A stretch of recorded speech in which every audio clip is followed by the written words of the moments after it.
we'll just kick off. There you are. Okay. Thanks for coming along this morning. Are there any apologies?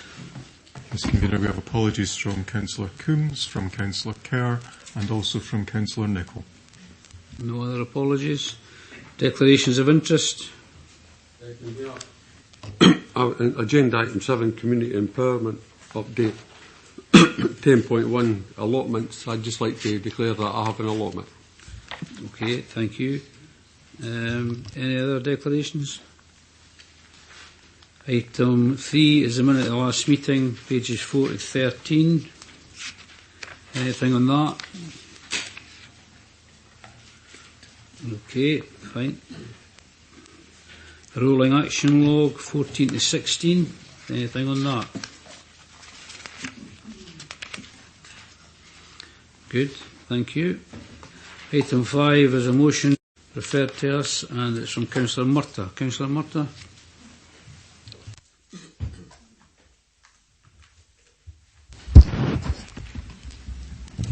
Thank you, Convener. As you've already stated, I originally brought this motion to Council, and therefore there may be aspects of the motion which require some minor revision.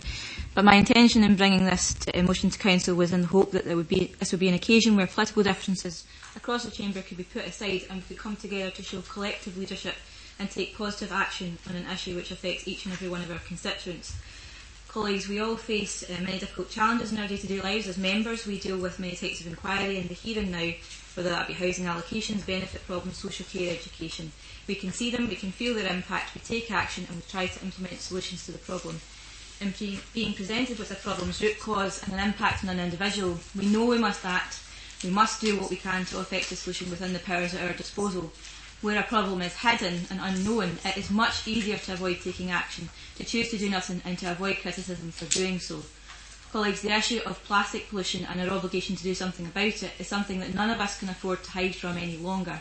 It heartens me greatly as an environmental campaigner, as I know many others around this table would regard themselves as, to see the cross-party support and the cross-society support which the issue of single-use disposable plastic has gathered, particularly across the UK.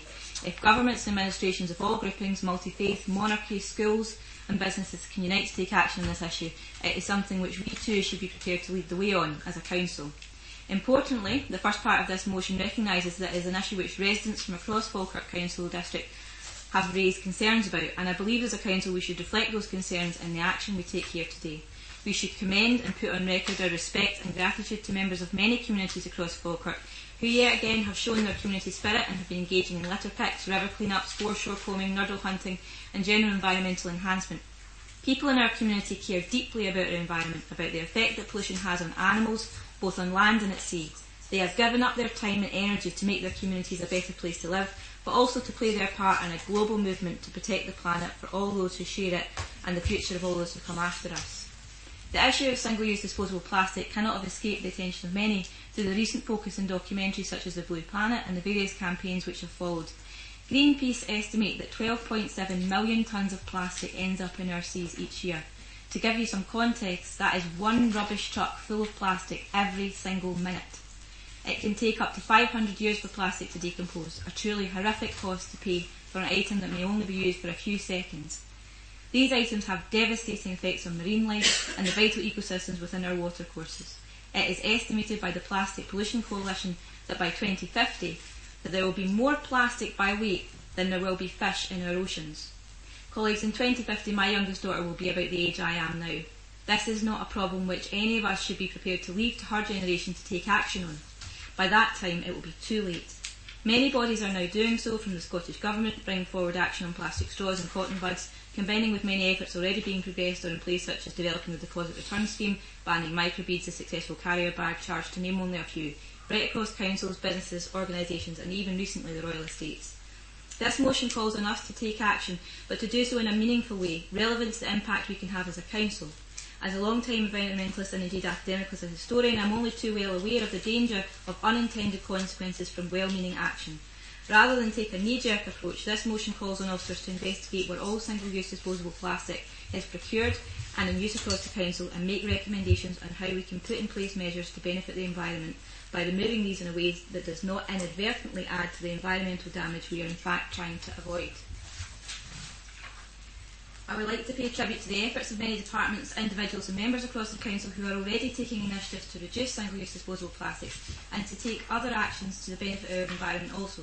This motion seeks for a comprehensive and systematic approach to be taken by Council across all departments, the first stage of which is to undertake a review so that we understand where we are with our usage across the board and make immediate recommendations where positive action can be taken without delay and reported to the Executive, now perhaps following recess rather than before.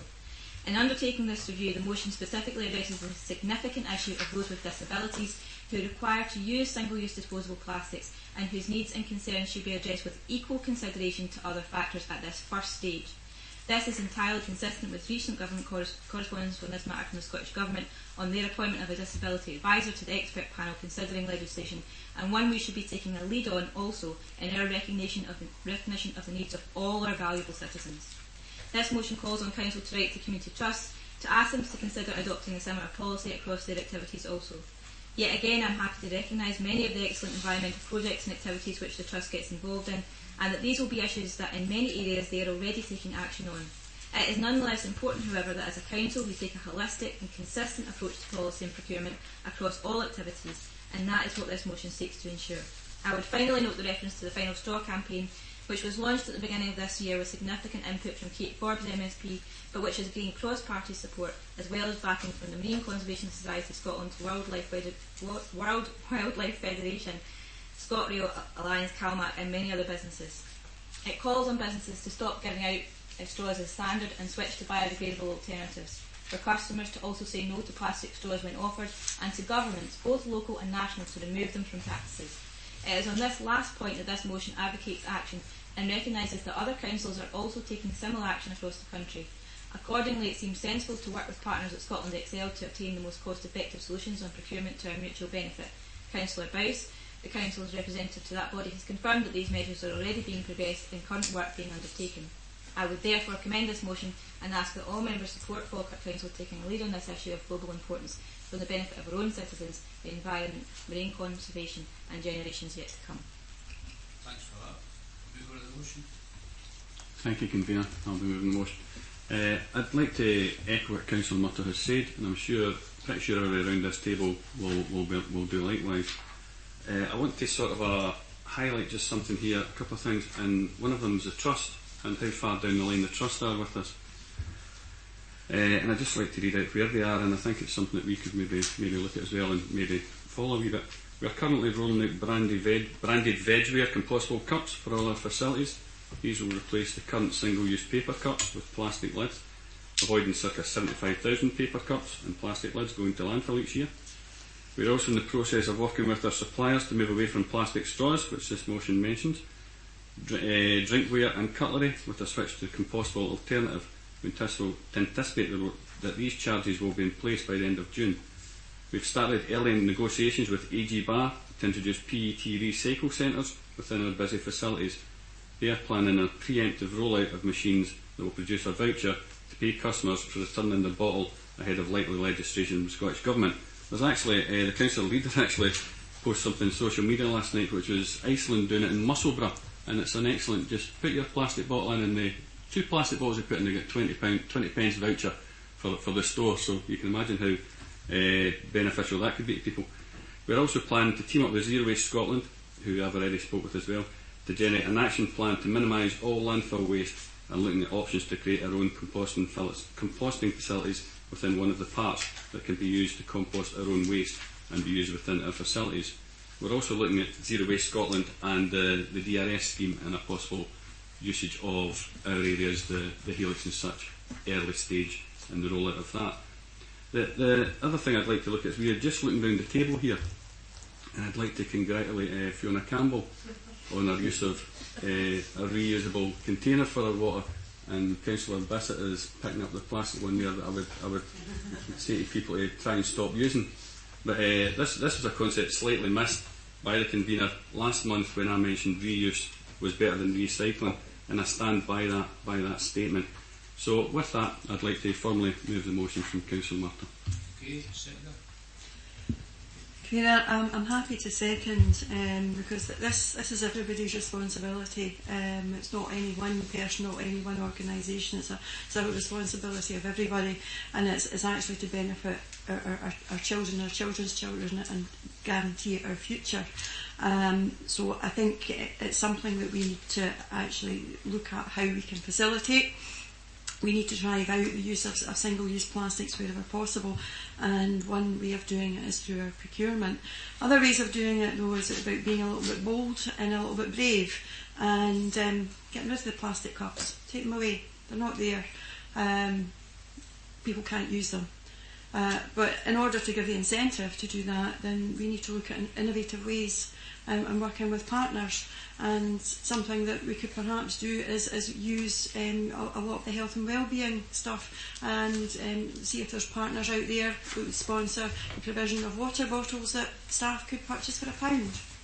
And then they are available to use. Visitors, I'm sure we can provide some glass glasses for them to use because of the limited numbers are available. But we need to be brave, we need to be able to make a statement, and that means it's across all public bodies. There's many public bodies already taking the plastic cups away and using alternatives. There's a variety of commercial organisations looking at other alternatives as well, and a large luxury hotel not terribly far from here has incentivised their staff in the first instance by providing them with environmentally friendly and sustainable coffee cups, and reduce the price of their coffee. They don't have to pay 50p for their coffee, they pay 30p for their coffee as long as they've got their cup. They're then responsible for washing, cleaning, as we all should be anyway. They are also looking at some of their other facilities. There's spa facilities and driving out single-use plastics there and looking at alternatives. So if commercial organisations like that are taking a moral and environmentally friendly approach to diversity, then as a public body I think that we should be doing that as well. So I think that this is an excellent motion. It highlights aspects of what we should need to be and should be doing anyway within our sustainability and environmentally friendly policies, but I think we need to step game up a little bit, take some real positive decisions about eradicating single-use plastics wherever possible. As we take the leads on that, the momentum will gather and others will follow. I have absolutely a great pleasure in seconding this motion. Okay, thanks for that. Anyone else? Convener, I don't think anybody in this room would disagree with Councillor Murtagh's excellent motion. Since plastic was invented, there's been about 8.1 billion tonnes produced, and significant amounts go into the oceans every day, as we know. These microbeads get into the fish, and the fish get into the plastics get into us and affects our health. So I wouldn't criticise it in the least, happy to support it 100%, and I would just like to move an addendum to it. And the addendum would be to instruct officers to contact all Falkirk Council suppliers and service providers to ask them to join Falkirk Council in reducing and eventually eliminating single-use plastics from daily use. I'm happy to second the addendum. It's the move of the motion. Happy to put the addendum.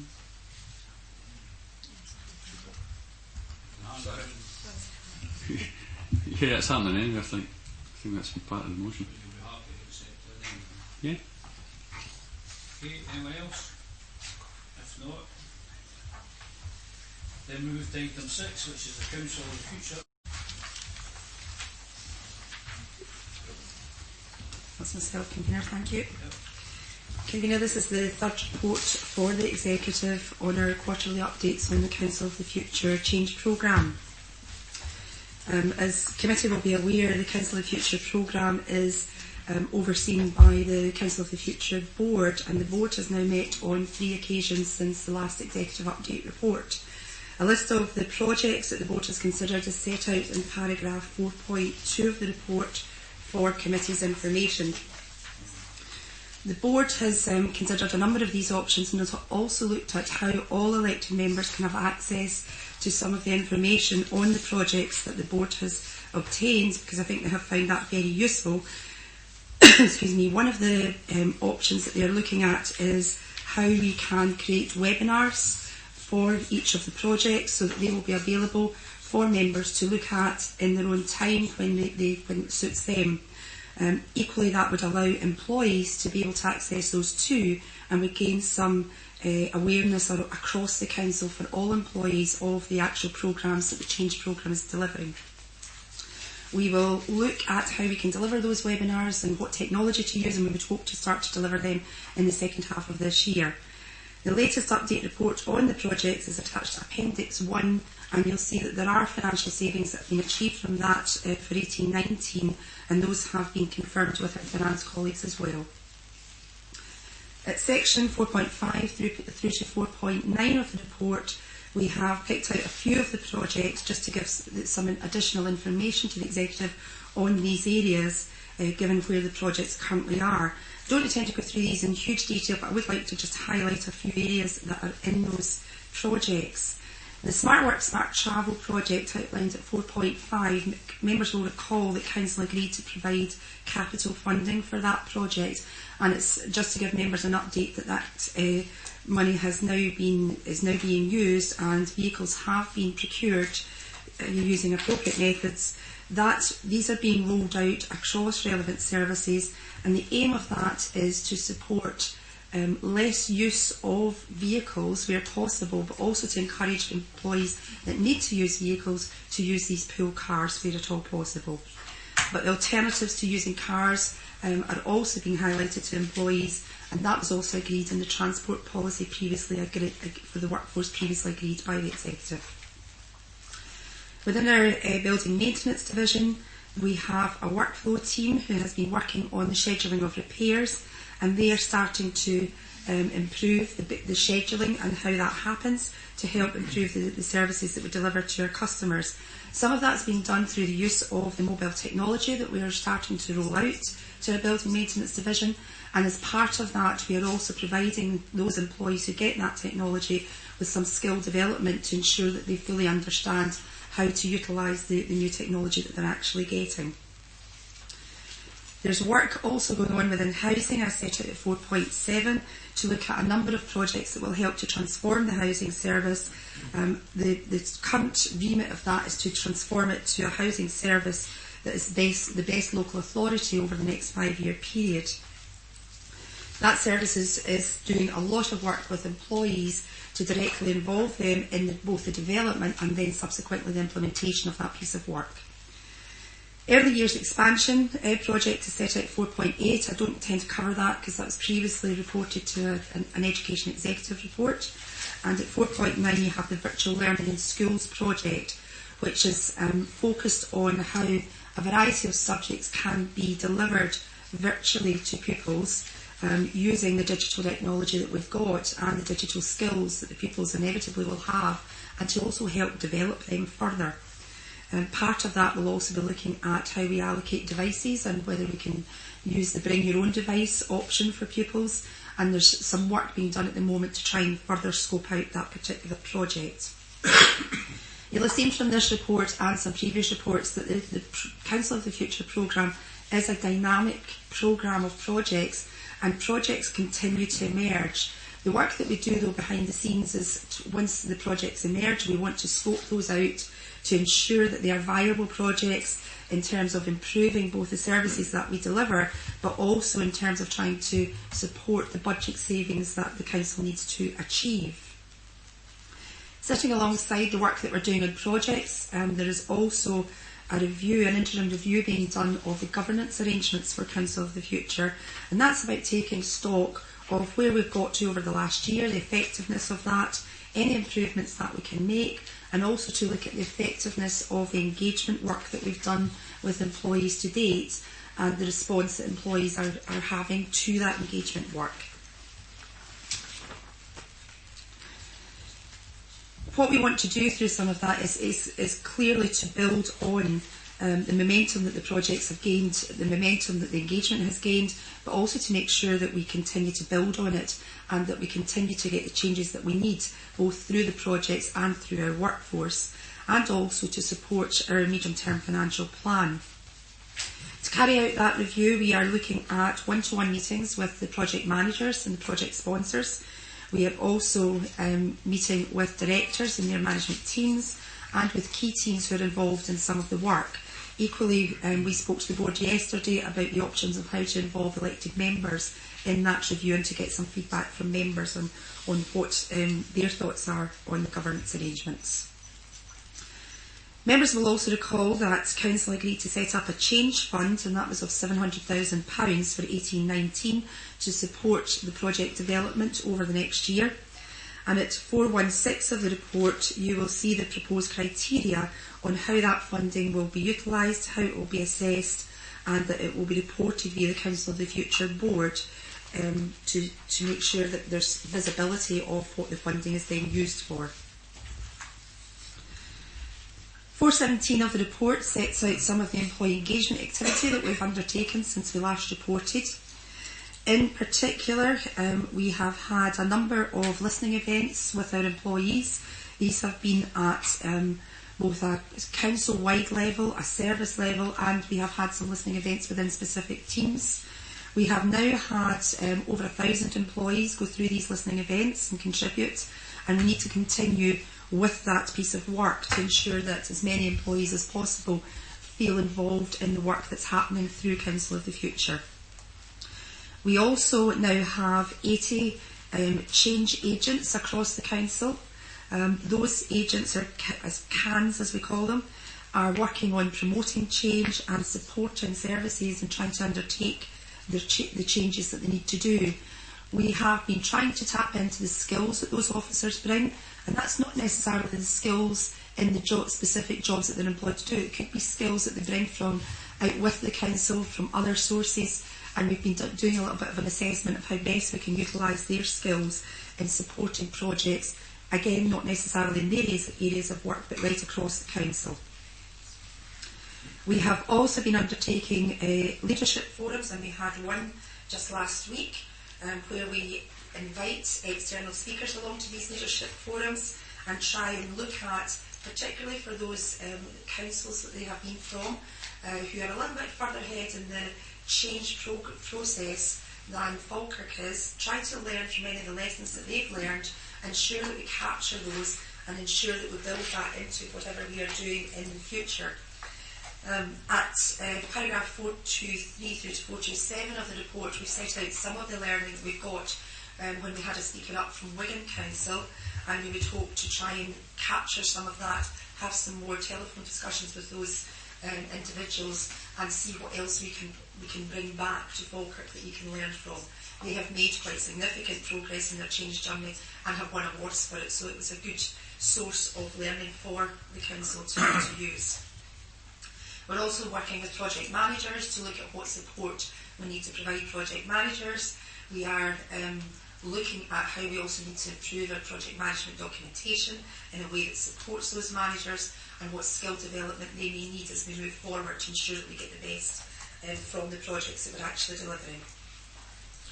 Consultation is integral to the Council of the Future programme, and it's done through all of those events, and we're also running some change sessions with frontline employees, trying to make sure that we speak to those employees who are delivering the services directly to those in their communities, to try and learn what it is that they feel we need to be changing as well, and ensure that they get involved. So a huge piece of work is being done around all of those areas. Part of the next stage in our consultation is to work with the projects to which it's relevant for community consultation, and for those areas where we do require some form of community consultation, to ensure that there's a communications plan for all of those projects.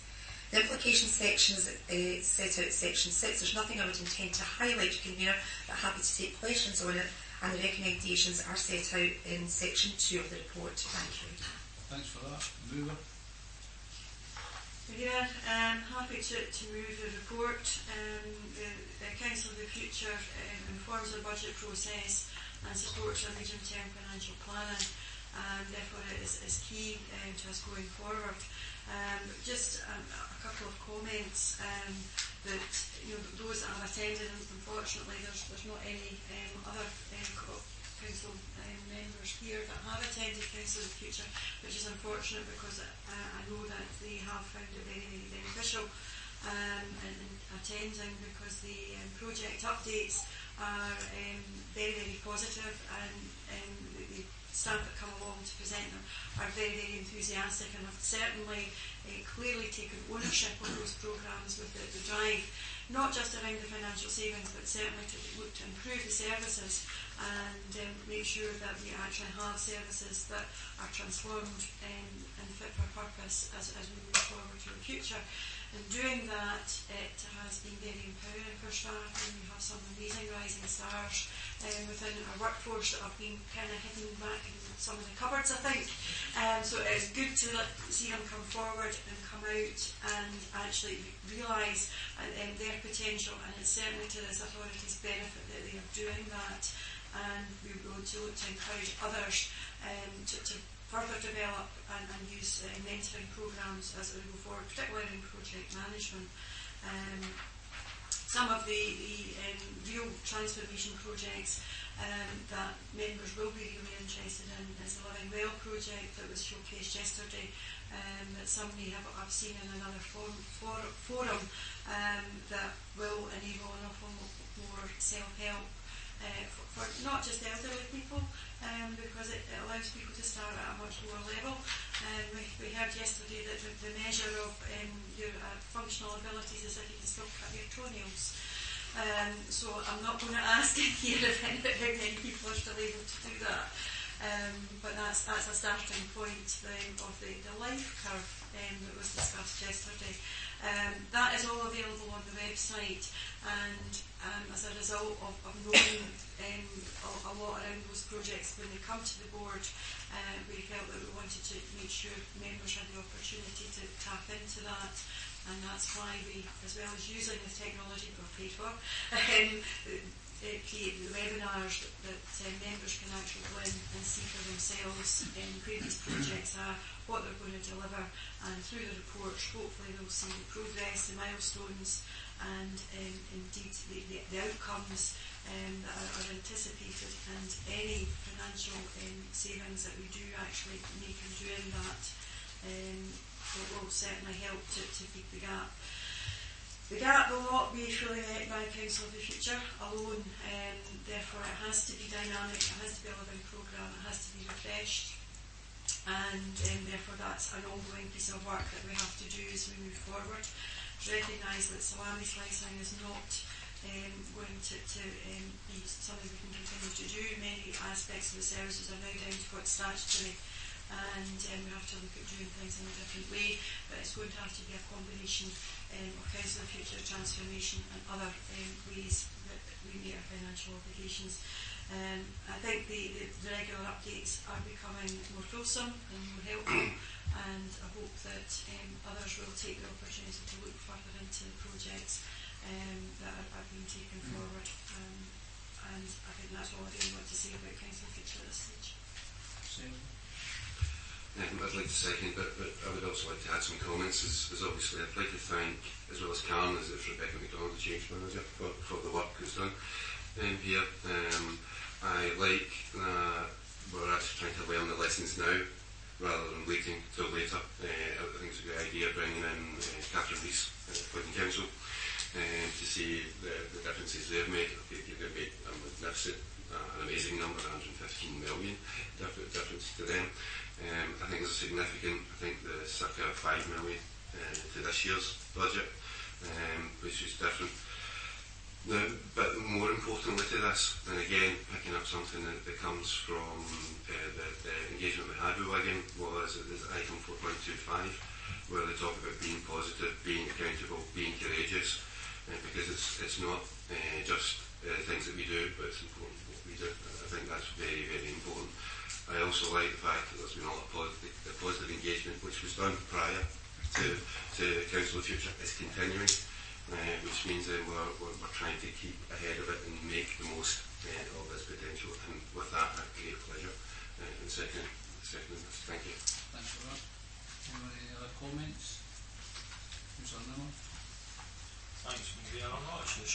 been moved and seconded here, because there's not a decision required in this report.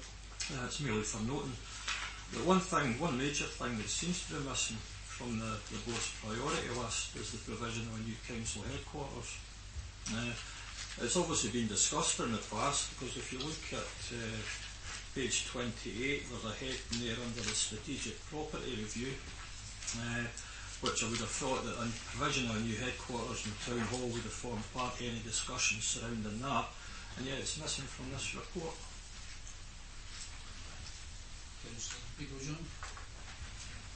Council headquarters is a Council of the Future project, but it is not. It's a more strategic project, and we don't have, as you well know, Councillor Nimmo, all the details around that to be able to have it in this format at this stage. It is being considered under strategic property review. It feeds into the Council of the Future, as many of the aspects of the strategic property review do, and perhaps had the decision not been taken by the convener at the last council meeting, at the last executive meeting, we might have been in a position to provide more information at this stage. Well, just on the convener's position, I'm quite sure you put a red light on it. I'm quite sure if you were concerned about the convener's position and you had the information then, you could have provided it just now, a wee while later. But I think that's coming back in August, and we're going to have a full report and a full update on that. Is that the case, Councillor McDougall? There's a report coming forward in August. There is work ongoing at this moment in time, and we hope to be in a position to give Council, not just the Executive, a much clearer presentation at that time. We are obviously having to react to current circumstances, and as you will all be very aware, there's been a very fluid situation in the last week, which will now have to be taken into account. And have you any other information you could have came in the last meeting? You said you were going to put it forward. Do you want to put it forward to Mr. Nimmo just now, Councillor Nimmo just now?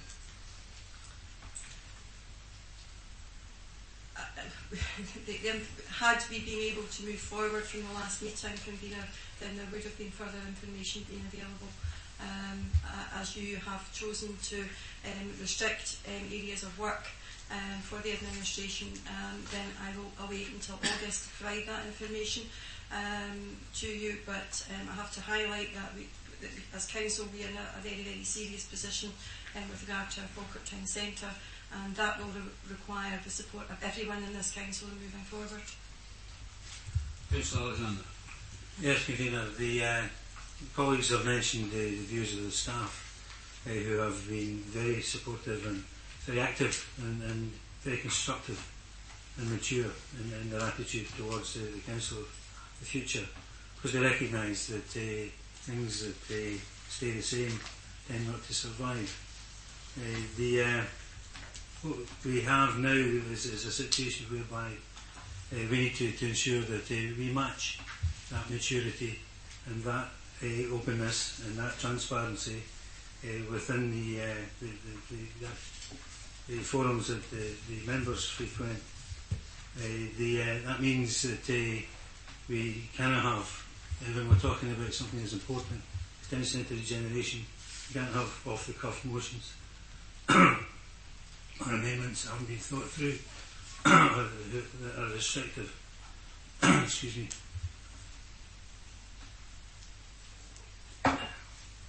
And so there's a challenge there for us all.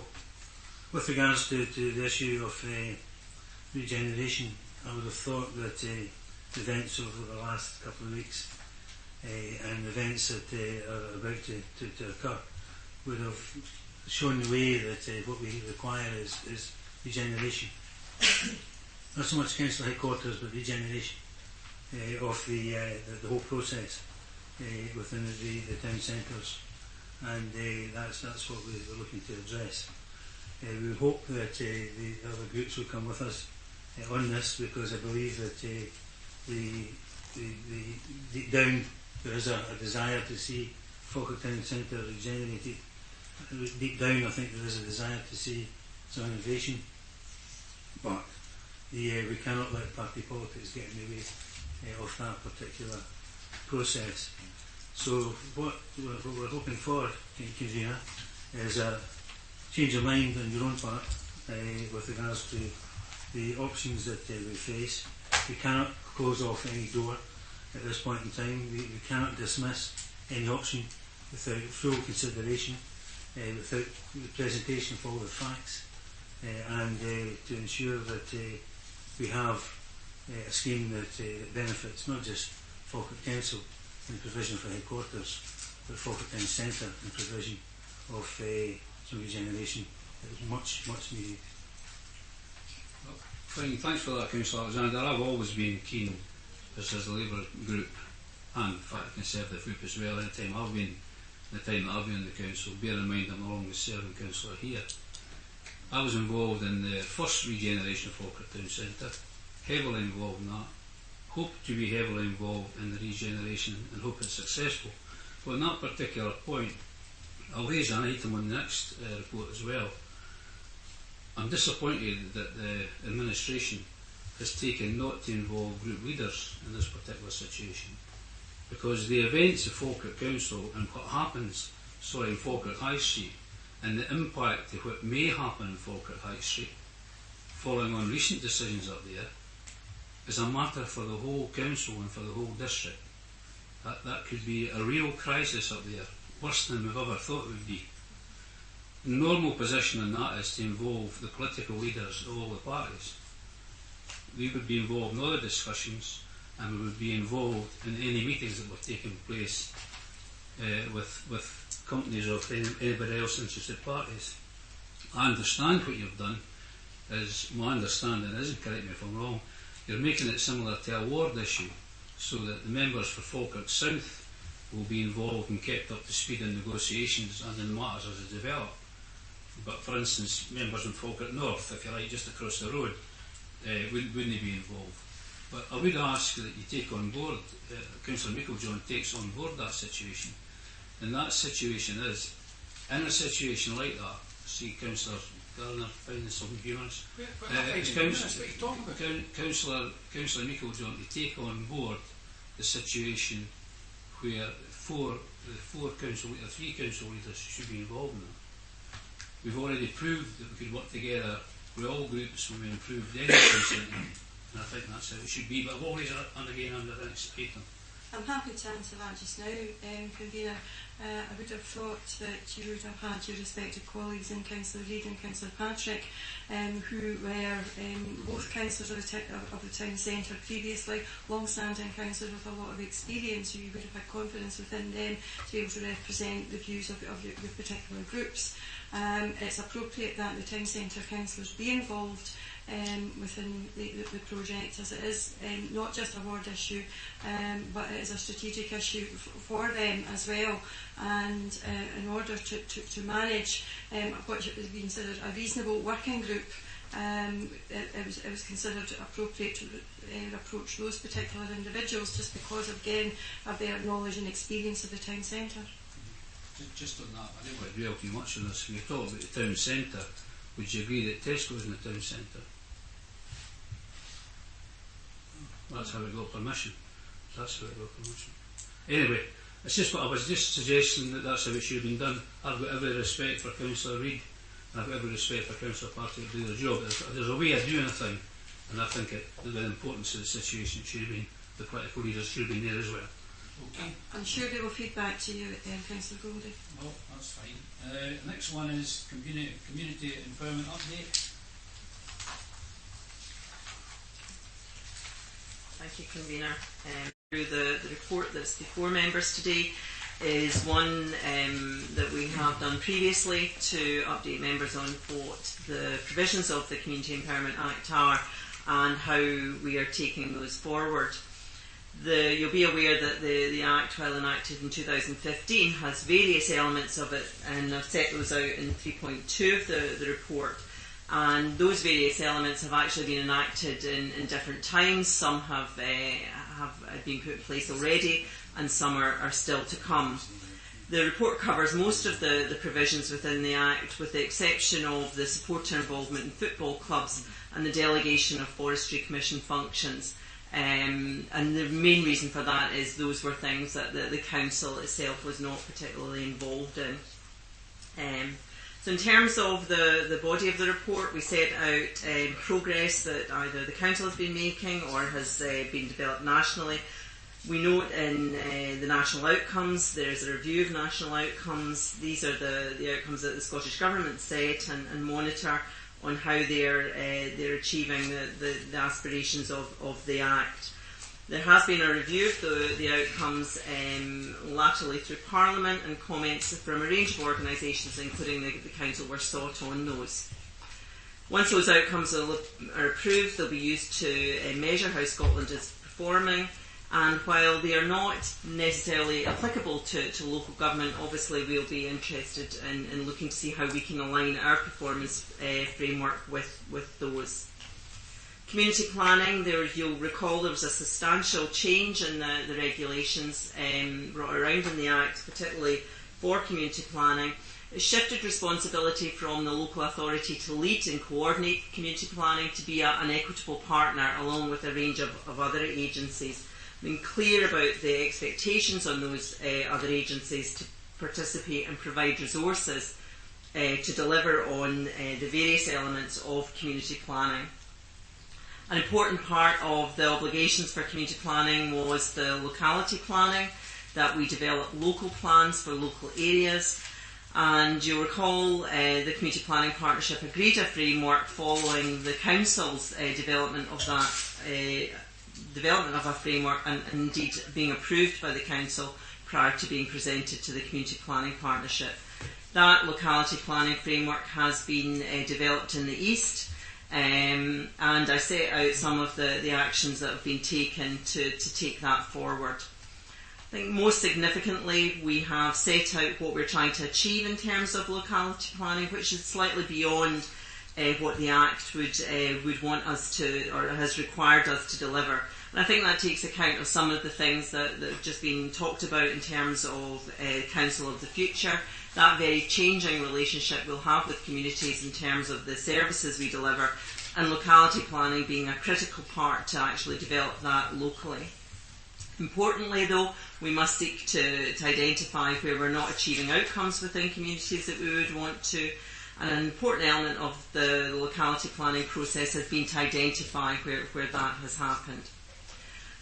In the East we have done quite a lot of work in terms of engagement with communities, firstly through the place standard, then through a series of workshops, trying to seek out the views of those potentially seldom heard groups, and also done a significant amount of work with young people in the high schools to identify what are the things that are in high schools and primary schools, I should say, the things that are important to them about their areas, about their communities, and what they would want to improve.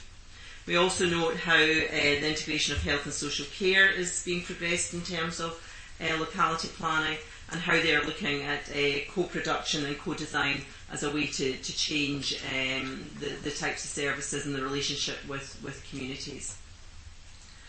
An element of the Act that has been not overlooked but hasn't been given an awful lot of prominence was participation requests. We were required to have a mechanism that if community bodies wanted to request an area to participate with the Council, that we would have a process to do that. We now have that process, it's on our website, but our understanding is, well, we've had no formal requests. There's actually been very few requests across the country.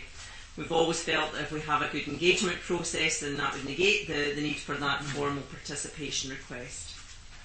Section 7 of the report touches on asset transfer, and what an asset transfer is. This part of the Act sets out how a community transfer body can make a request to buy, lease, manage or occupy land or buildings that belong to a range of public authorities. The Executive agreed in January how it would deal with such requests, and to date only one formal asset transfer request has been made under the legislation, which was subsequently withdrawn. My understanding is 11 requests have been made to negotiate transfer of assets by way of lease, but they haven't necessarily been made under the provisions of the Act. I think an important point is made in paragraph 4.7, which is about the transfer of liabilities and being careful that if we are engaging with communities, that they are very clear about the obligations that they'll be taking on if they are making an asset transfer, particularly when a property is in need of upgrade or it needs an income stream to make that property sustainable. It also notes that groups have been generally slow to produce the necessary information, such as business cases and, to a lesser extent, the copies of their consultations, and that has slowed down the process somewhat. Section 8 sets out community right to buy and common good. We've got colleagues who can answer questions on the asset transfer, community right to buy and common good if members have them. Another element of the Act was the requirement to prepare a food growing strategy for the area, and that requiring to be adopted by April 2020. Part of this work has been a Dig in Falkirk project, which has created pocket allotments in Falkirk High Street, cared for by local businesses and community groups. And having walked up the High Street yesterday, you can see those flourishing. They're growing strawberries. I've never been able to grow them. Part of the food growing strategy will be an extensive consultation, and with a report back to the executive in autumn around that, how that will take place, with ultimately a report back in March 2019 on the strategy itself.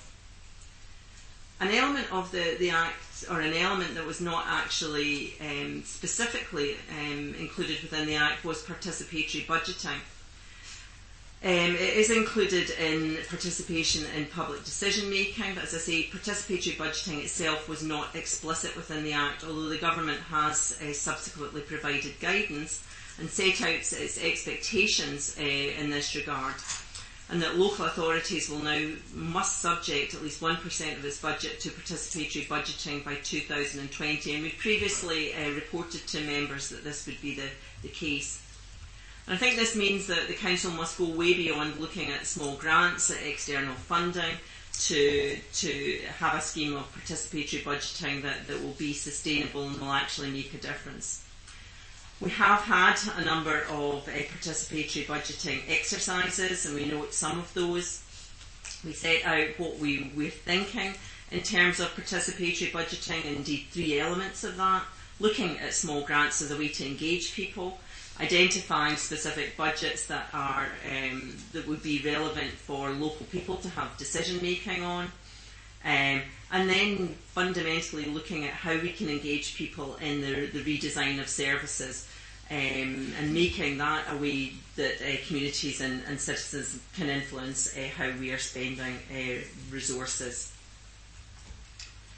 We'll be undertaking some specific pieces of work in that regard over the coming months, and we set those out in paragraph 11.6, including working up options of how we would encourage communities to be involved in this.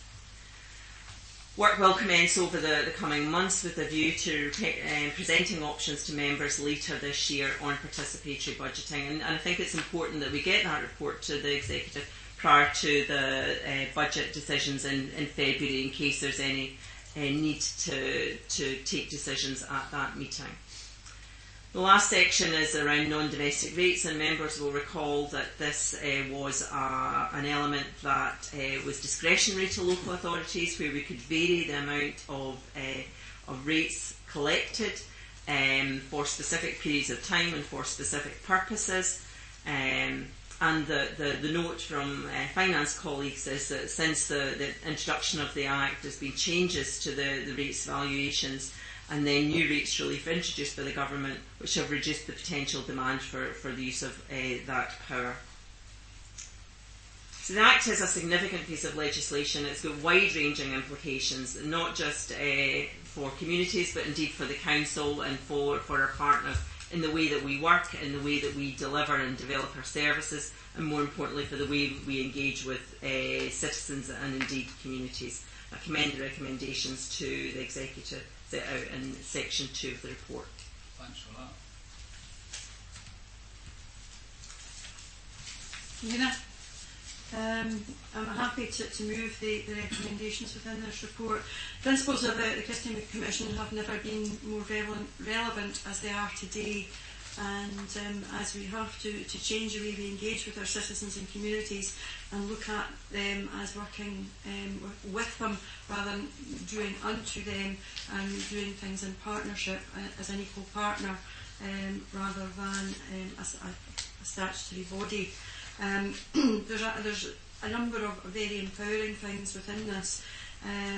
The participatory budgeting is quite daunting for many communities, but I think that the Community Choices Fund that's been created as a precursor to going to full participatory budgeting has been very empowering, and having attended a number of events where communities have received money through the Community Choices Fund and seen the additional funding that they have levered in on top of that, which is about 3 times what the Community Choices Fund was there held, and what the outcomes have been has been quite tremendous, and they are fulfilling much of our corporate obligations with regard to health and well-being, and that's something that we should commend communities and encourage them to do, and I think that the process that we're going through in order to empower communities in doing that is the right way to go. Locality planning is a rich source of information for us about what's happening within a community, and also links with our strategic property review and the buildings that we have and how they're used and what's really needed within that community. It also helps us to speak to communities and hear what they see as a priority for us as a council, and that again will help us, as Fiona has said, in moving forward to making budget decisions closer to that time. So I'm really pleased that we're able to progress that and progress that at a pace. We've learned a lot over the last year about locality planning, and the work that's going on in Grangemouth just now has given some very quick feedback. It's allowed us to create an action plan that will hopefully start to make an impact within that area. So this is all very useful and positive, and it will help us to actually start to frame what's right for each individual community rather than taking a global approach across. It's important that as a council we don't work alone, and we work very closely with our community planning partners, because far more can be delivered when you work collectively than individually, and that is work that is progressing. We have some very, very active community planning partners, particularly around the college, the police and the fire service, and our colleagues in health. We need to look at how we can work more collaboratively, and that's all part of the process within the community empowerment as we go forward. The food growing project, the Digging Falkirk, I actually believe that they're up for an award, Fiona. That's correct, that they're up for an award, which is very positive, and it's very innovative and different use of what is flower beds within our high street. I think it also highlights one of the other issues that we have that's growing is food poverty, and enables people to be able to access fresh vegetables that they can use, along with some of the other programmes that we're providing about how to do one-pot cooking, and the programme we were given away as part of the programme Summer Food, the one pots, slow cookers, that's it, sorry. I could not think of what that was there. Which all helps towards addressing those that are greatest impacting the austerity agenda. So I think this is very dynamic, it's work in progress. There's a lot of positive work that we can do with our communities that I think will benefit to our working relationship as we go forward, and will obviously help in making some of our budget decisions, but the primary aim should be improving the health and well-being of our citizens. Thank you, Convener. I think the Council Leader has covered this very well. I'm happy to second this report and note the significant comprehensive work being undertaken within it. Any questions or comments? If not, could I take you to item 12, Councillor Nico John? The last part of the Act allows local authorities to vary the amount collected from non-domestic rates for short periods and in particular circumstances. You'll be aware that the rates have went up in the High Street due to the SNP's last involvement in the rates issues, nationally of course, and the rates in Marks and Spencer's have went up markedly as well. So can you tell me, have you given any consideration to the reduction of the rates for Marks and Spencer's for a short period? Not only Marks and Spencer's, but the other major stores at the same time.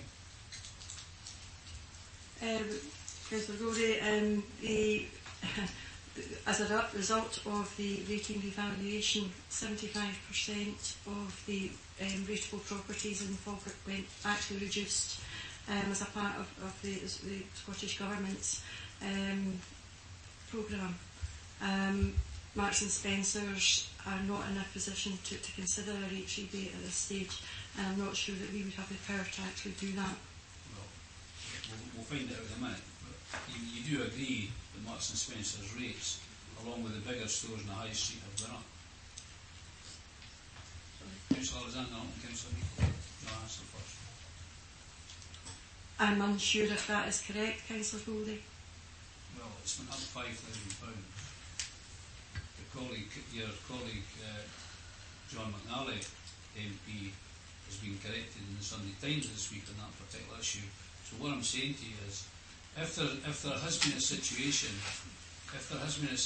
as there has been, that Marks and Spencer's rates have went up, it's feasible that the other major stores are there went up as well. And in the trading circumstances that we find at the minute, that's been very difficult. Mr. Smith perhaps tell us, would it be possible under item 12.1 there for us to assist the major stores in the High Street rates? I think that would be something that we would need to look at in a little bit more detail in terms of precisely what powers are forthcoming under this section. Clearly, what's in section 12 here is a very summarised position, and we need to have regard to the particular circumstances in terms of using this power. Here we have a particular company who has evidently elected to make at least provisional business decisions to close down particular stores. As I understand it, the company overall is trading at a profit. It's not a case of the company facing particular financial problems. I think it's more a reflection of the market they're operating in.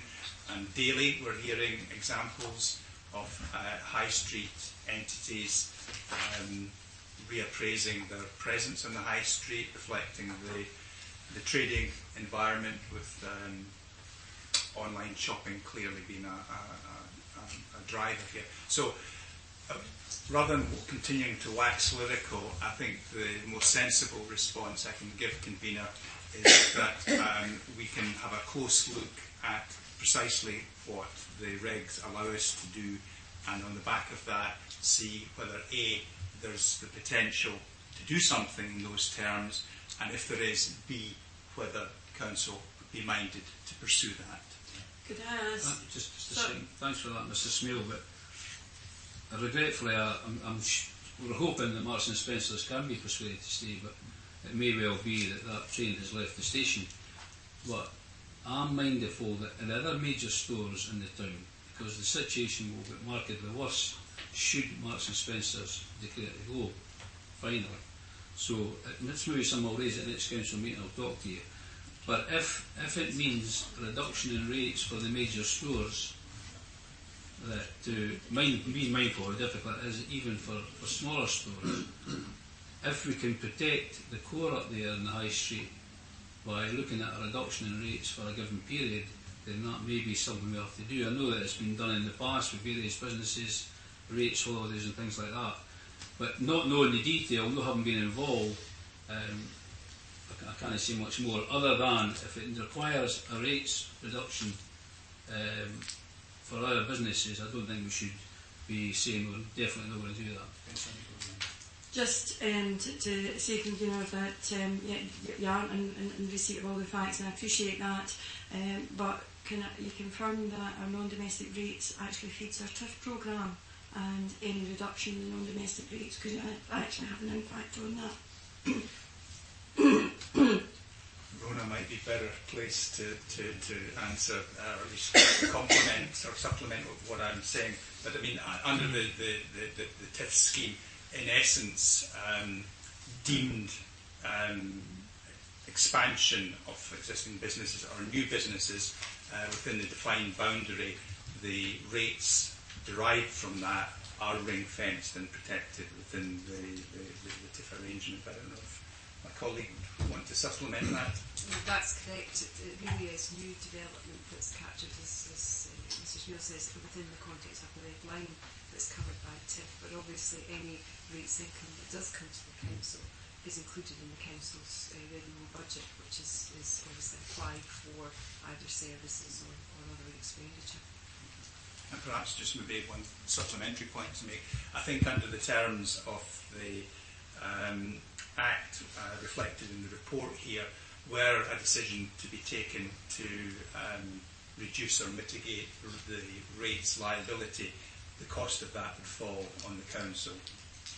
Yeah, of course it would, but can I just say that the TIF, to my understanding and my involvement with TIF, the TIF impacts on the rates, as Rona clearly says, the new builds. That's where the score.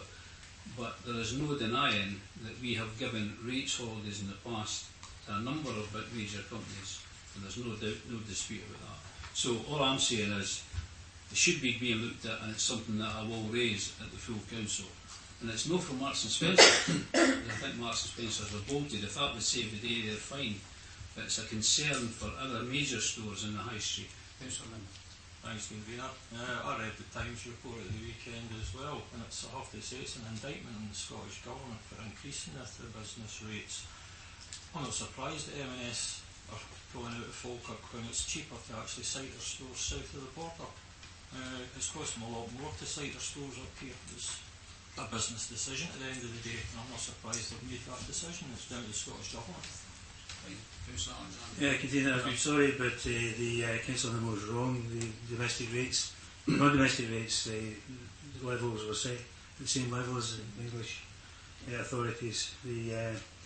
But I think what we're seeing this morning is cause for concern, and certainly reinforces my view with regards to motivation on this, and also maturity on this.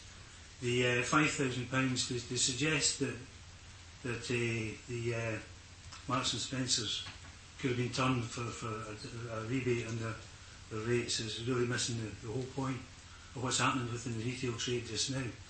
And I'd urge you to read the USDOR report with regards to the impact internet shopping is having on our high streets. It's very enlightening. The fact is that Marks and Spencers have quoted that 114 of their stores to close. If we think that Falkirk could be saved with a rebate of £5,000 on the rates bill, is really just not credible. What we have is a situation where Marks and Spencer have outlined that the long-term decline in the Falkirk High Street was a factor in the decision, and also the poor performance of their store, which needs £2 million of investment just to bring it up to a reasonable standard. And these are Marks and Spencer's own figures.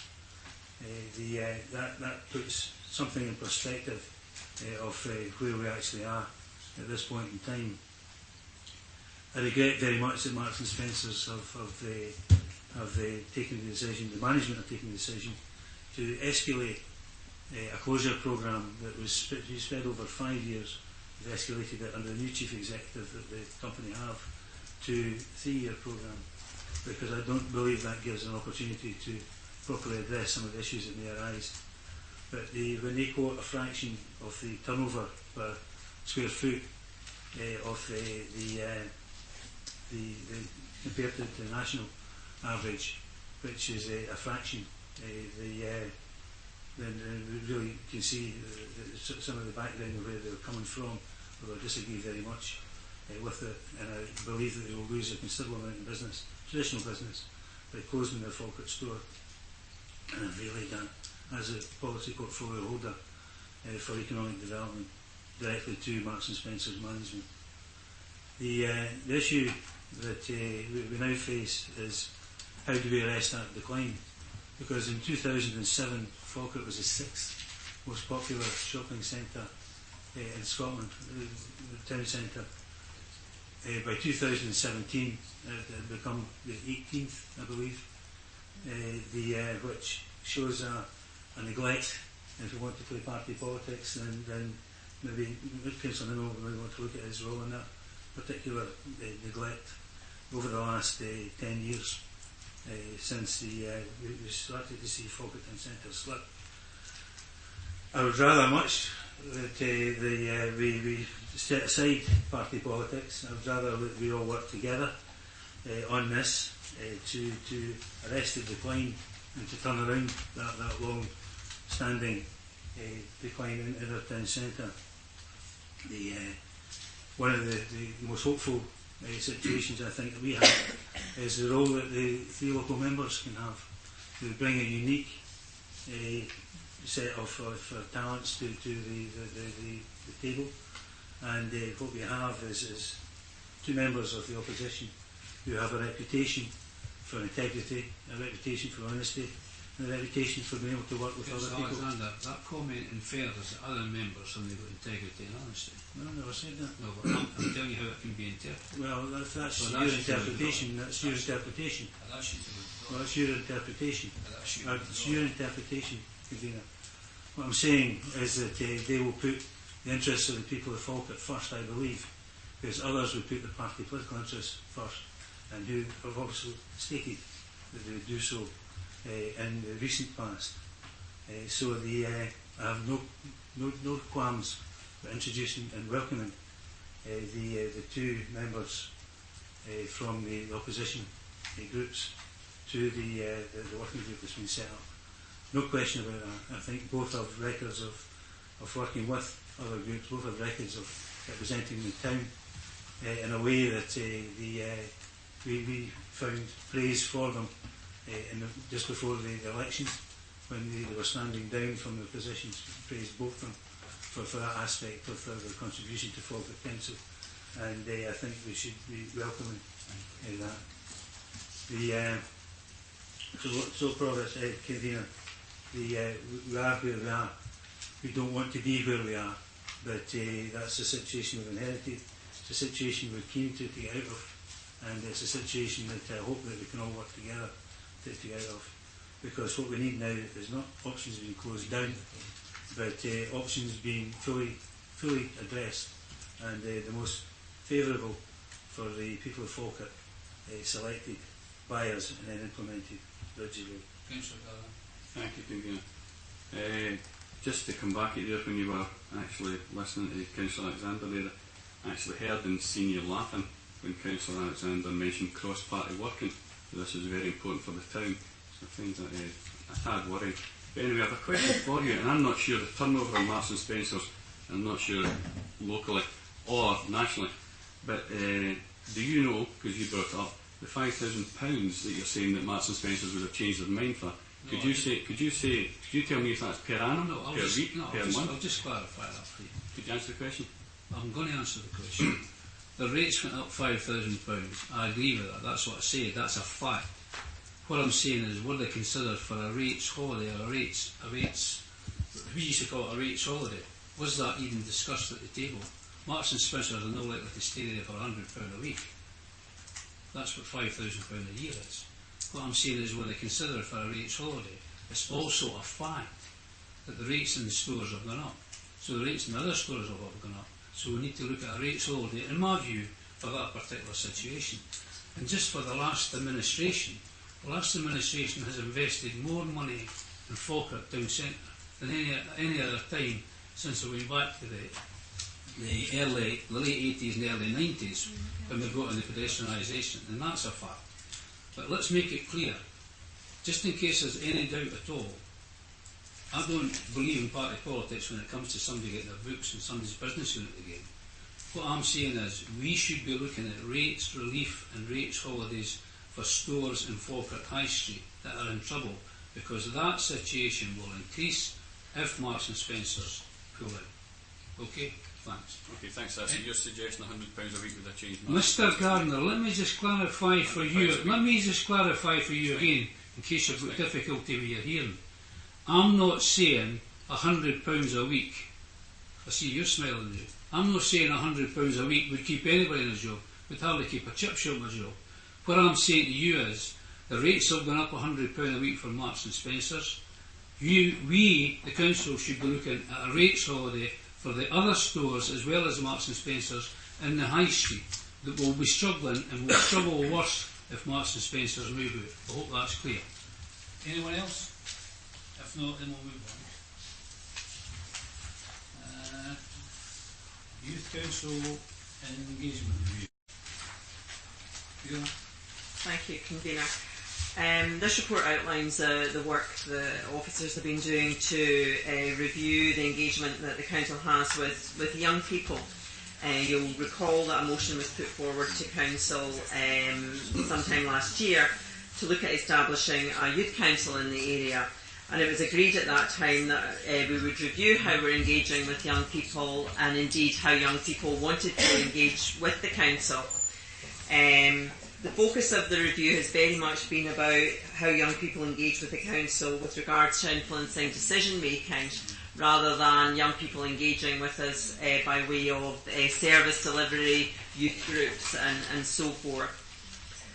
So we put together a purpose of the review. Again, members may recall that we had recently appointed a participation stakeholder officer within corporate and housing services, and she has undertaken a very thorough review, setting out clearly what the purpose of the review was, and indeed undertaking the review guided and supported by young people themselves. A background paper noted in the report sets out the whole report and review in detail, including a literature review on the topic of engagement with young people, the purpose of youth councils, how they work and the pros and cons of those, and indeed how we currently engage with young people, including highlighting the Champions Board that we have for looked after children. So the cover report really picks out some of the key points for members, but I would commend the background paper to you as an incredibly thorough and insightful piece of work. In terms of the overview, we looked and gathered insights on the views of young people between the ages of 12 to 25. Most of the young people who responded were those who were at school. We wanted to make sure that we had a statistically significant survey and response, and indeed we had that. We had for the first time engaged with young people in quite different ways. We had young people in Larbert High create a video to promote the survey that we undertook, and then indeed used that to promote advertising on Instagram, Snapchat and Facebook. It was the first time we'd used things such as Snapchat and Instagram for youth engagement, and I think that helped us in terms of reaching young people that perhaps we wouldn't have reached before. The results we set out in 4.7, young people clearly saying that they want to be engaged in decisions that affect them.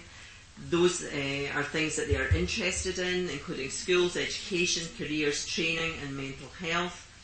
The full review touches on all the areas that young people wanted to be engaged in and indeed had wanted some influence in. Some of those we have then looked at, well, what's the proportion of people that we would expect to be wanting to be engaged in such issues, such as adoption and fostering, and issues for looked after children. And indeed we found a difference in the number of young people to their actual interests, and it shows, I think, young people are interested in more of the things that just affect them, but are interested in the things that affect their peers and indeed the things that affect their communities. However, those survey results did show that 28% of young people would be interested in joining a youth council, as opposed to 70% of young people who said that actually their preferred method of engagement would be through online activity. The report then goes on to set out the outcomes of the consultation, particularly how we would then propose to engage with young people further. I think the message is clear that young people want new media and technologies to look at, for us as a council, to look at media and technologies to engage with young people, that traditional face-to-face methods are no longer as popular, but still have a place. And I think that this is what we'd be looking at is additional rather than replacing some of the activities that we currently do. We did ask, would young people engage with us through things such as the Citizens Panel, and I think they were very clear to say that that was not something that they would particularly be interested in, given the topics that it consults on. One of the things that we're very clear on is in moving forward, we need to be really careful about the design and designing that with young people. In the same way that we've engaged young people to tell us what's important to them, we feel it's now important that if members accept the recommendations, that we then further engage with young people to make sure that the channels of engagement, the things that we use, the things that we consult on, are the things that young people want. So we'll be looking at holding focus groups with young people on the design and the promotion of an online survey platform. One of the things that is very important is that we build capacity, as young people say that they lack knowledge and confidence to get involved in youth engagement. So again, we'll be working with CLD to look at how we can increase young people's confidence. We know that we have a number of organisations that work very successfully in this. LGBT Youth Scotland have a very successful forum that they engage with young people to do just that, is promote confidence building, promote helping young people to make their views known. And we'll work with those organisations to see how can we increase capacity within our young people. Another important message is managing expectations and being very clear with young people what they can influence and what they can. Young people have said to us very clearly that if they feel their views aren't valued, they wouldn't want to engage with us. So we need to be transparent about what they can influence, and transparent in our language of participation. Be very clear in that. In conclusion, young people want to engage with the council, but they want to do so in a different way. They want to use online surveys and social media. I think clearly they're saying a youth council will not meet all of their needs, and we need to look at giving different opportunities for young people. So I commend the recommendations set out in section 2 to members, and happy to answer any questions. Thanks for that. Thank you, Convener. Well, we were approached about setting up a youth council. I think this was a very useful piece of work to do.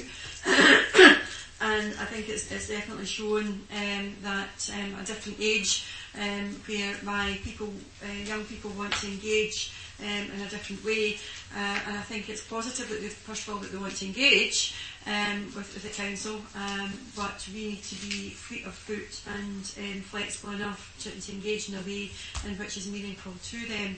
I'm therefore happy that we move the report as it is, and that we continue to develop our cohort of younger people that do wish to engage, because I think they are going to be shaping the future for us.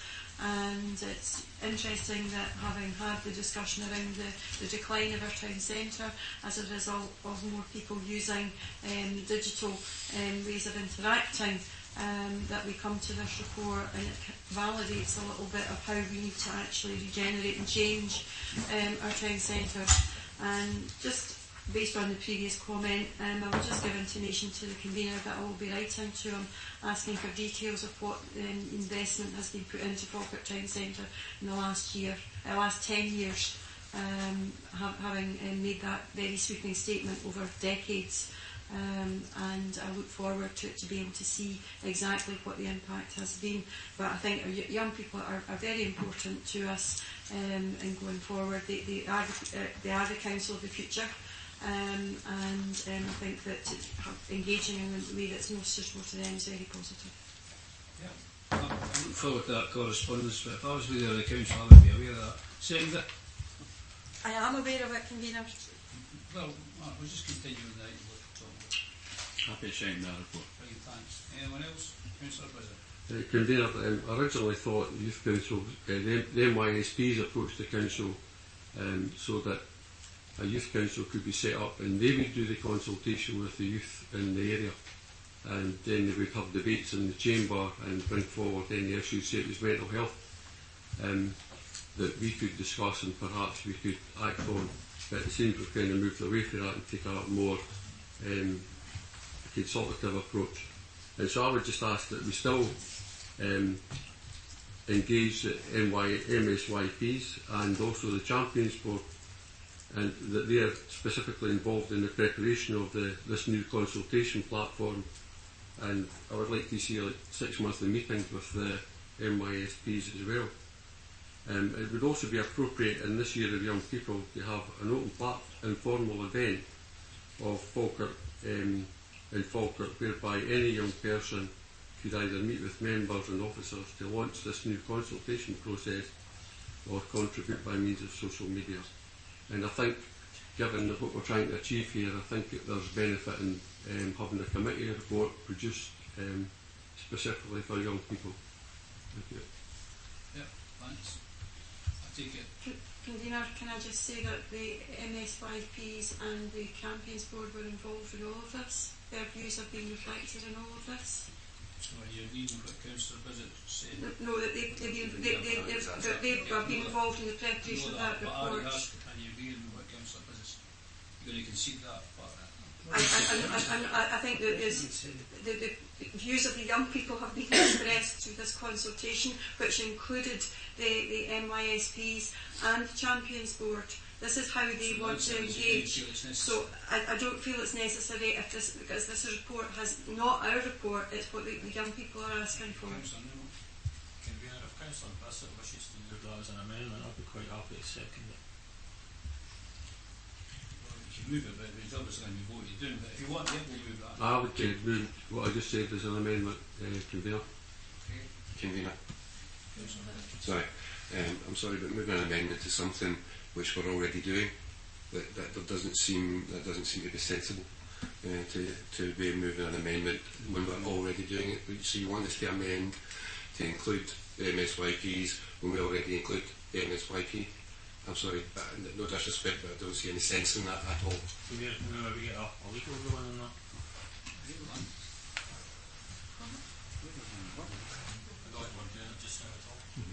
Thank you, Convener. I'm not sure that there's necessarily a legal issue arises in relation to that. I think if, to the extent there's an issue relating to the standing orders, I think Councillor Bissett is suggesting some additional items to the recommendations, which is now said will be in the form of an amendment. It may be helpful to know, Councillor Bissett, is that available in writing that we can copy and distribute? I think in this case we'll just let that one go. It might have been better if it being an addendum, but fine, we'll move on to the next item if there's no more questions. Fairer Scotland Duty. Yes. Thank you. This will be the last of my trio of reports you'll be glad to hear. This updates members on the Fairer Scotland duty that was introduced on the 1st of April this year. I thought it was important that members are aware of the requirement to take account of the socio-economic impact of decisions, in addition to the equality impacts that we currently assess. To set out in the report the background to our equalities obligations, reminding members that our equality and poverty impact assessments are the means with which we demonstrate we're having regard to those equality obligations in our decision making, and then set out the Fairer Scotland duty that was introduced on the 1st of April, as I said. The guidance that has come from the Scottish Government is interim at the moment and will be phased in over a 3-year period. The main reasoning for that is it takes account of the review of the Equalities and Human Rights Commission is undertaking on equality legislation and the potential that that will include a similar duty. So the duty itself requires that authorities do more than tackle inequalities caused by socio-economic disadvantage, but actually looks to, through our strategic decision making, actually have a positive impact on socio-economic disadvantage and reducing inequalities. The guidance says what we're required to do, and also says that we must look to doing that within the context of decision making. In reviewing the guidance, I think it's the view of officers that if we have a robust equality and poverty impact assessment that is complementing and providing information to members when they're taking decisions, then we will be fulfilling that duty and should be compliant. I think it is important, though, that members are taking account of those duties, and you'll be aware in each committee report there is a requirement for officers to set out what the assessments have been, what the impacts are, and indeed any mitigations. And I would commend to members that they are looking at that when they are taking decisions. We've done quite a lot of equality and poverty impact assessment training. We've tried to give members and indeed officers how that process fits into their obligations under the Equalities Act. But we are aware that we can do more. So we're proposing a number of awareness raising sessions for elected members and for officers to actually understand what it is that our protected characteristics needs potentially are, to understand the difference between equality and equity, and I think the diagram in the report sets out that quite neatly. But I think more than that is actually understanding who our communities are, actually understanding what their needs are, understanding what our different communities are, and having sessions for members, obviously not compulsory, but sessions that would be open to officers and members, and bring a range of different groups in would further strengthen and enrich those impact assessments. So the recommendations are set out in section 2, noting the obligations on the Council with regards to the Fairer Scotland duty, noting the guidance, agreeing that our equality and poverty impact assessment process will ensure compliance, and acknowledge the awareness training programme that's set out in the appendix to the report. Thanks for that. Thank you, Convener. I'm happy to move the recommendations. Fairer Scotland duty and equality training is becoming more and more relevant, and I have to say that Corporate Council's equality and impact assessments are one of the most comprehensive and one of the best by way of detail across the local government, and is often seen as an exemplar or template. But I'm aware that officers are always continuing to develop that further and look to improve the process and indeed the quality of information. However, I do feel that members need to be aware of the quality and poverty impact assessment, have a bit more of an understanding in order that we can interrogate that as we go forward about any impact and changes in service. Also need to highlight that it's not just about budgets, it is about changes to services, new services, and a transformation agenda. Any changes in relation to that will have to go through a quality and impact assessment process. It's important that we understand what we want to achieve. I also think that there has to be a greater understanding, as Fiona said, around equality and equity, and look at what barriers we can remove, and if we can remove the barriers for everybody, then that's a bonus. But understanding what we mean by making things better for those that are probably have particular needs and more detached from accessing our services. So happy that agree the recommendations, and look forward to seeing a user-friendly training programme for members, but one that we can actually look at being able to interrogate to give written assurance. Thank you, Fiona. I'd like to thank Fiona for talking to the report and bringing this report before us, and the council leader for summing up there. And so happy to second this report. Thanks. Anyone else? If not, then we'll move to item 10, review the tax affairs scales. Thank you, Convener. That's from me. This report is addressed to the Council in its role as the licensing authority for taxes. And one of the roles of the authority in that capacity is to set the framework for taxi fares and the other charges associated with taxes. We have a duty to periodically review those fares, and this report comes on the back of the latest periodic review, which has been the subject of consultation with the Taxi Forum. To put matters short, we have put the prices up since 2013, and one of the consequences of that is that we're now, as you'll see in Appendix 2 to the report, on a fairly standard taxi journey, 32 out of the 32 local authorities in relation to the cost of a taxi journey within Falkirk. So, following consultation with the Taxi Forum, there is a proposal to increase the scale of the fares, and the increase comes in two parts.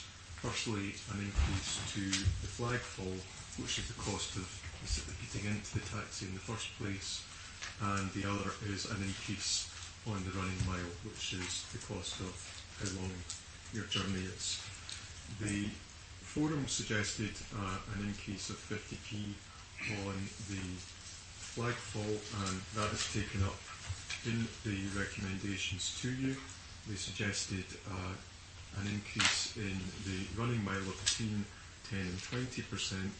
The recommendation to you is for 10%, which is obviously at the low end of that particular request, and in my view that was the fare that could be justified in relation to the increases which have taken place over the last 5 years. So it seems on the face of it a larger increase, but it's important to bear in mind that it is the first increase in 5 years, so there's a lot of inflationary pressure to be taken up from within that period. It's also important to note that this is recommending it to you for consultation, because the fares will be advertised in a local newspaper and on the website, and only if there is no response to that consultation will we go ahead and confirm them. If there is consultation response, then it will come back before you for further decision making. And finally, Convener, it's important to note that this is a report which falls within the remit of the Public Protection Portfolio holder, who isn't a member of the committee but is entitled to contribute to the discussion on that basis. Thanks, Convener. I thank Colin for outlining the basis of the recommendations, and were I still a member of this executive, I would therefore move those recommendations. The report outlines the requirement and the background to bring this proposal, and I just wish to highlight a few of these key aspects which the Chief Governance Officer has already briefly laid out. The background is important, and knowing the context that it has been 5 years since any increase was implemented to the taxi tariff is key. This is the maximum tariff which taxi drivers can pass on to their customers, and as such represents the only way that a taxi driver can obtain any sort of wage increase, as they have no other mechanism to pass on their rising costs to their customers. It is right that as a business being licensed by the Council, we make sure the public are both safe and protected from any additional financial burden. But the taxi tariff in place over the past 5 years has seen Falkirk as the cheapest place in Scotland to get in a taxi, and one of the lowest in the UK also. This is set against a backdrop of rising costs for us all, but particular rises affecting car insurance, maintenance costs and fuel price volatility, which last month saw the highest 1 month increase for fuel in the past 18 years. The report outlines the rising costs of car insurance in the past 2 years at 14%, but also mentions the requirements implemented by the Council since the tariff was last increased in terms of the increased specification requirements to new taxis being under 3 years of age. Together with the new MOT test requirements, which now mean less leeway in terms of repair arrangements at the point of failure, this places an additional outlay on taxi drivers in terms of new car outlay and maintenance costs, and inevitably makes it harder for them to make a living. Having consulted both privately with representatives of the trade and through the Taxi Forum, officers have been able to establish general agreement that the taxi tariff should be increased. Given that the majority of journeys do fall within shorter distances, in order to make this meaningful, the pattern set out with 50p on the flagpole and 10% on the running mill will allow for a reasonable increase while remaining proportionate. Such an increase will take Falkirk from 32nd out of 32 in terms of the cost for a 2-mile journey within Scottish local authorities up to around 21st, with other councils possibly still yet considering increases in the months to come also. This would have the effect of raising a 2-mile journey in Falkirk from £4.70 to £5.43, which is still 17 pence cheaper than the same journey in West Lothian, 27 pence cheaper than in Stirling, 37 pence cheaper than in Clipmanager, and £1.17 cheaper than our neighbours in Fife. As well as having a duty to set fair pay scale for the public, we also have an obligation to maintain a viable taxi trade, and I would just like to highlight the paragraph 3.6, which sets out some of the conditions which we as a policy making body are asked to consider by government in coming to a decision on setting these tariffs. And I'm going to read this out. The Scottish Government's taxi and private hire car licensing best practice for licensing authorities guidance, issued in April 2012, advises that authorities should pay particular regard to advice contained in the Scottish Development Circular.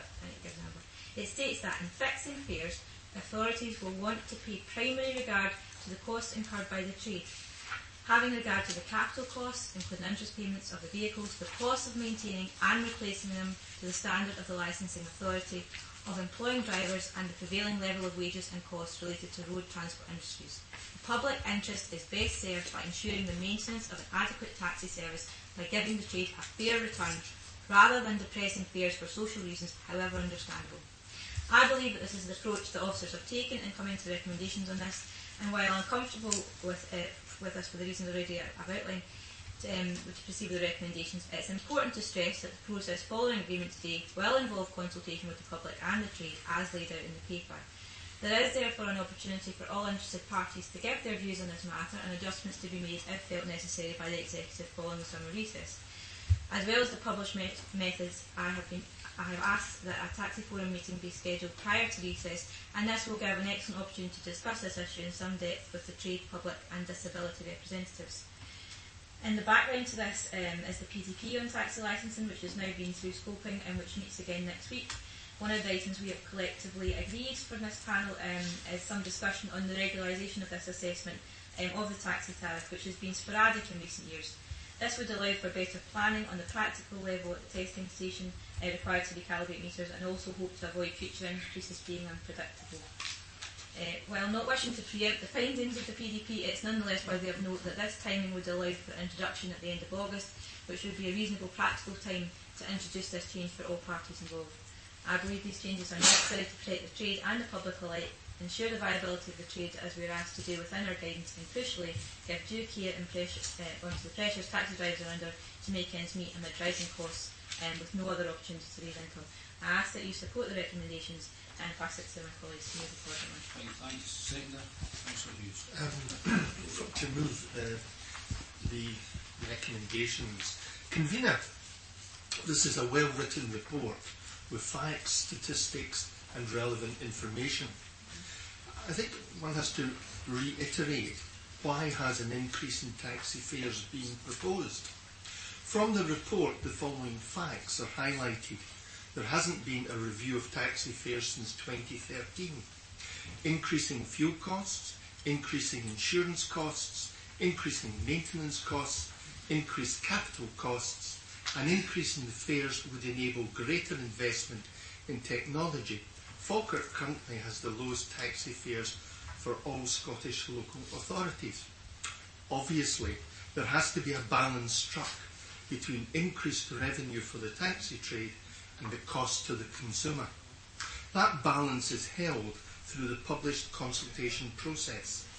Any person may lodge written representations with respect to these proposals within a period of 1 month after the date of the first publication of the notice.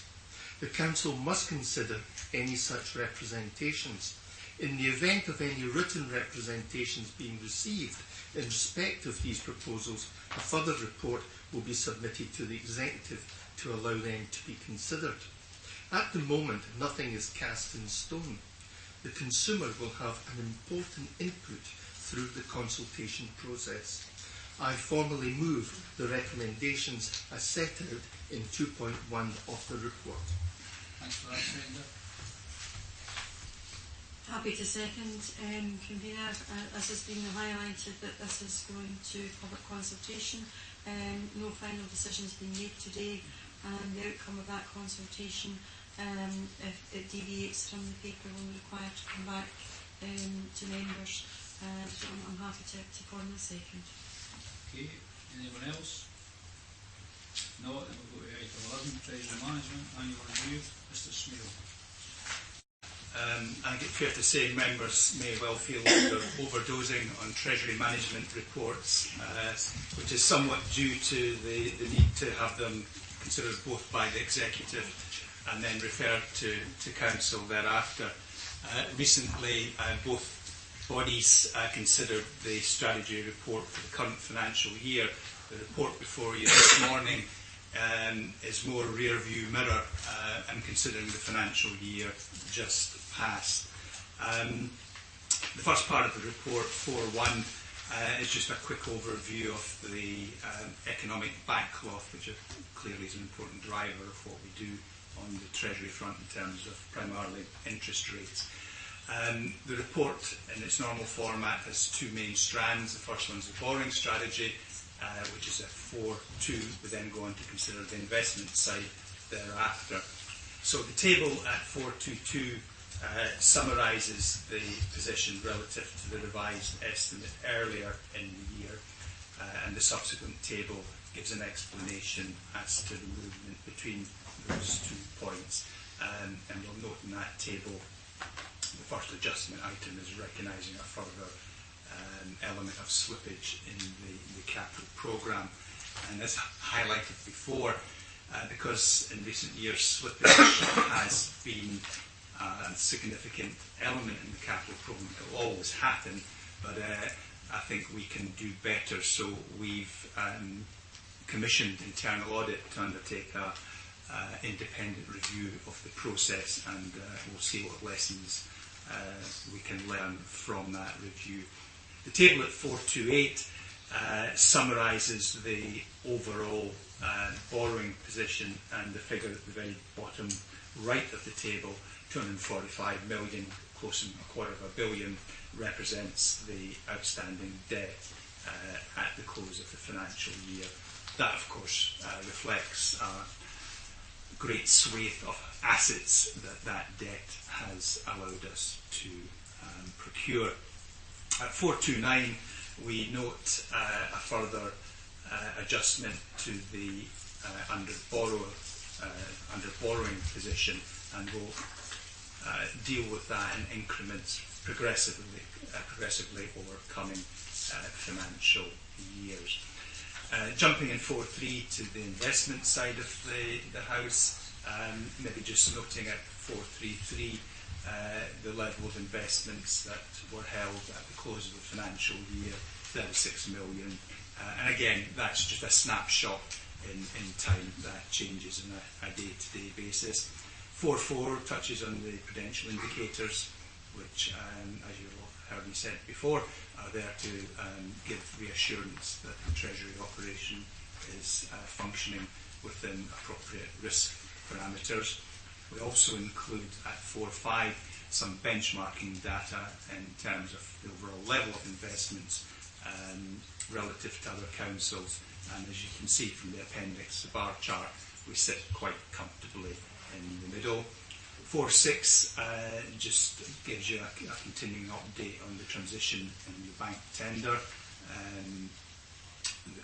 It's not a snapshot at one point in time.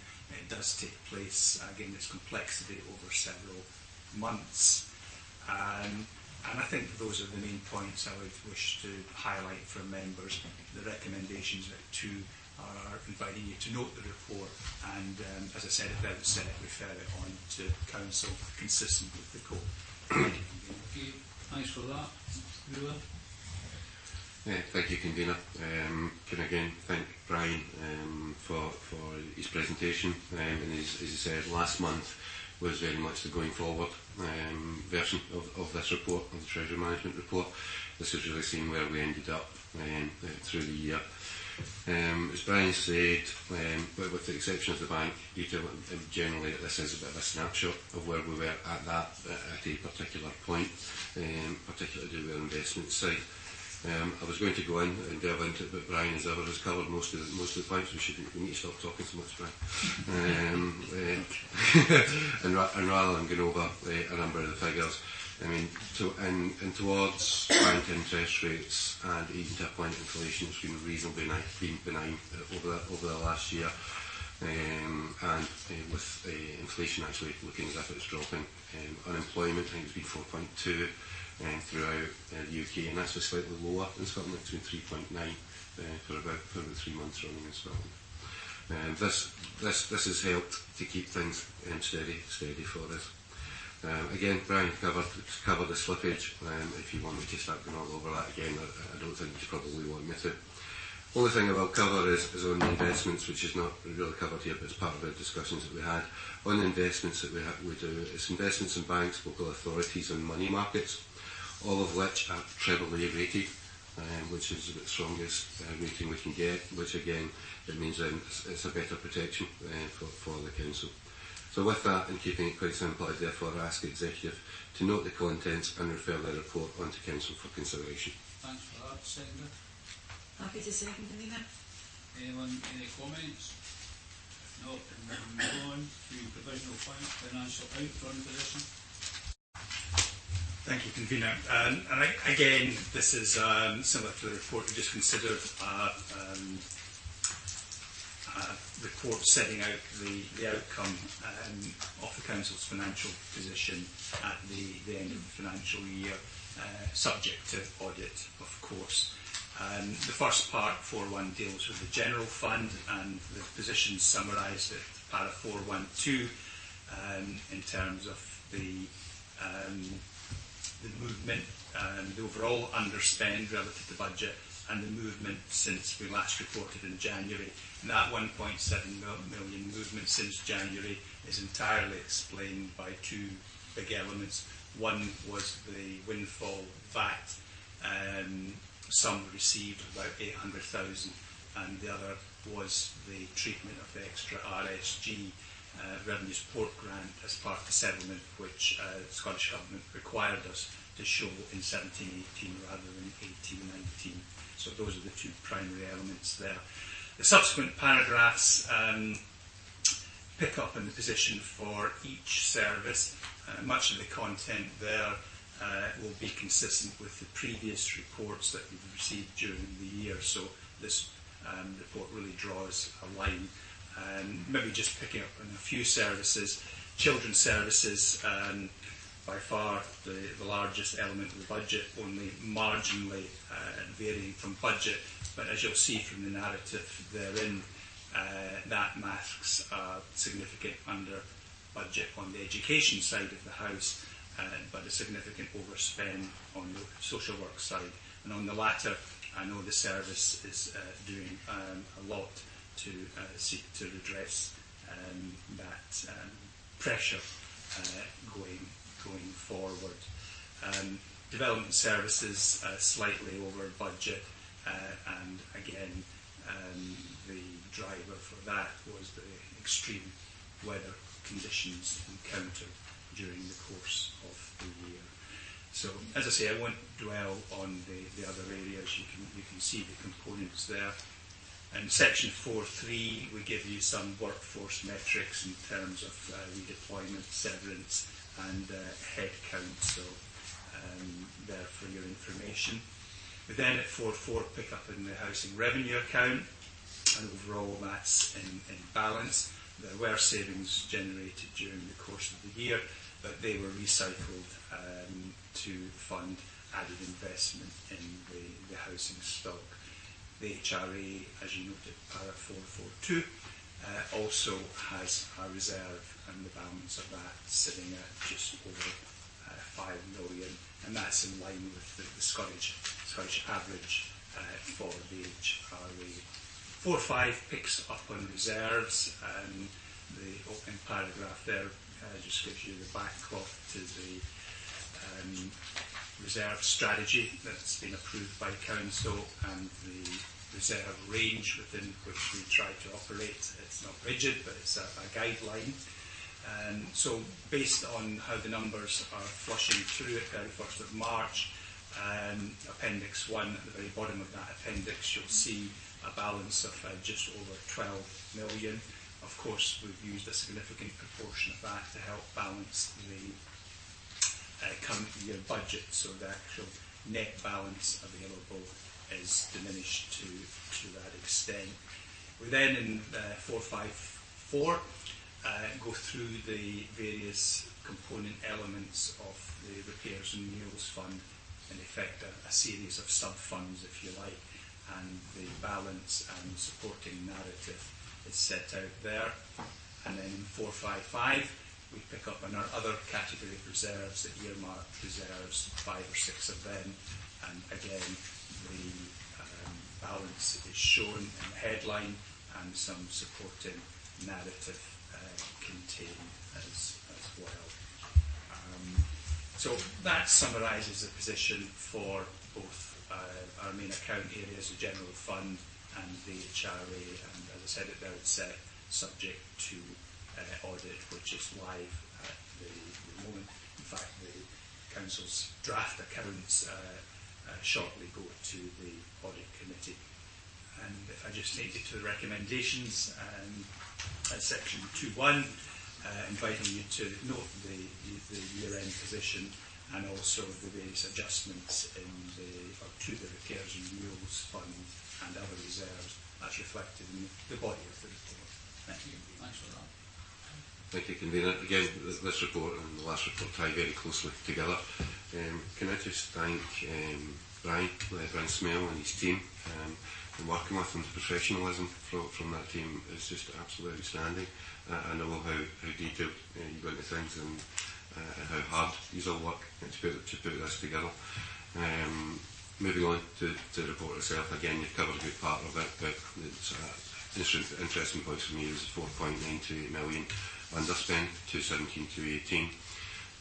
Obviously this is a change to the March report to 1.737 as of additional revenue support grant of £1 million and a refund of VAT of 700,000 or thereabouts, somewhere in between 700,000 and 800,000. I was going to cover again another number of items, but I'm sure you can all get the ability to read through them and take up the various points in it. The only thing I would cover is the general fund balance.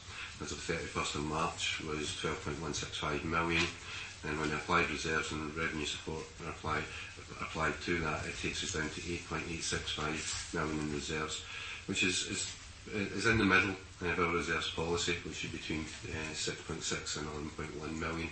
So it's leaving us in a reasonably good state, and to a point I'm quite pleased that we didn't extend that anymore, because we would have started to get close to the bottom end of where our policy should be.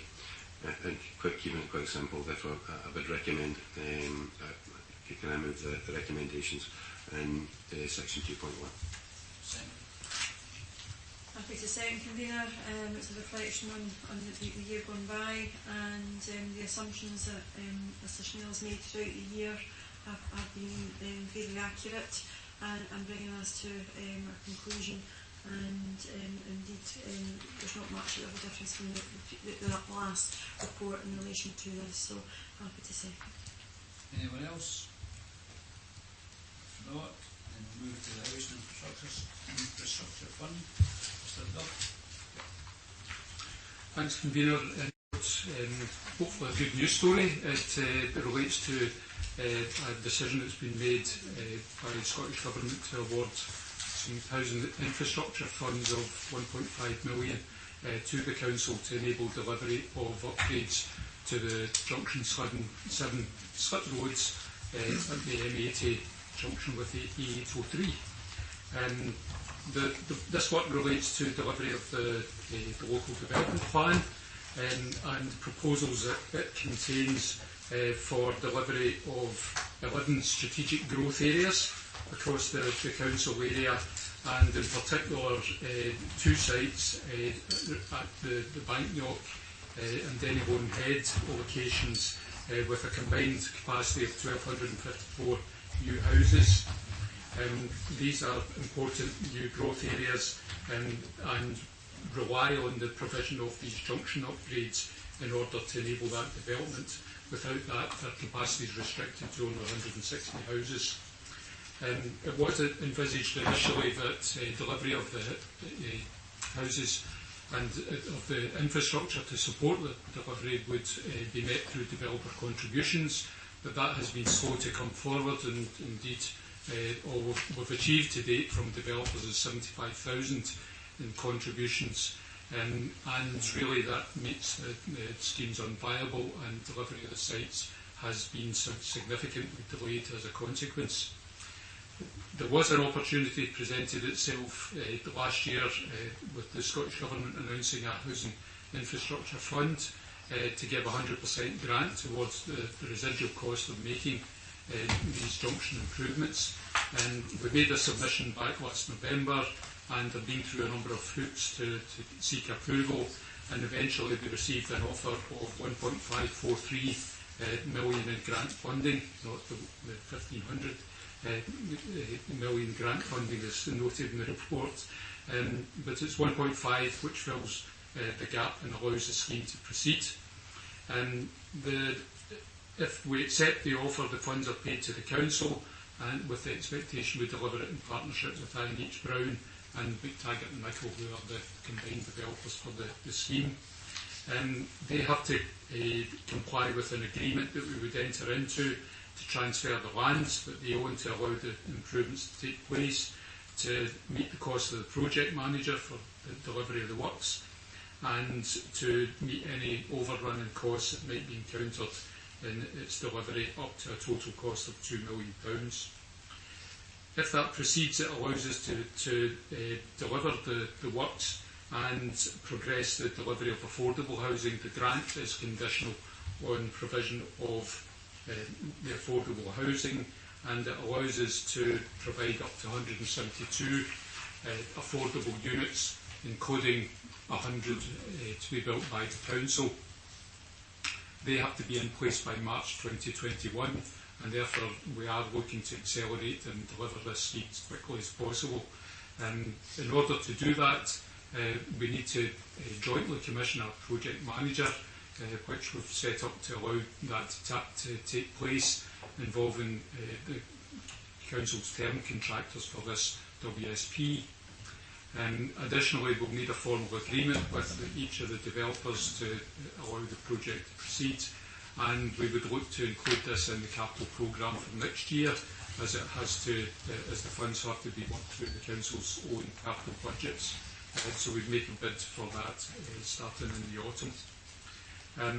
The implications of this proposal are set out. It includes the cost risk that I've mentioned, that if there are any cost overruns, then the developers would need that gap up to a ceiling of £2 million.